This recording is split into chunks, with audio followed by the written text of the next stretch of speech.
Сүлеймен мәзіре құмырсқадан: «Әй құмырсқа, басың неге дәу?» деп сұрады. «Көп ойланамын», деп жауап берді құмырсқа. «Құйрығың неге үлкен?» «Өзімнен жет есе ауыр затты көтеремін, қайратым мол». «Белің неге жіңішке?» «Қанағатшылмын». «Бір жылда қанша азық жейсің?» «Бір жылда бидайдың бір дәнін тауысам».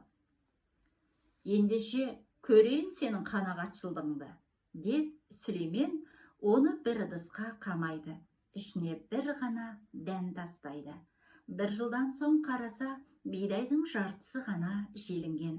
Сүлеймен: «Әй құмырсқа, сен маған бір жылда бір бидай жеймін дегенсің, неге жартысын қалдырдың?»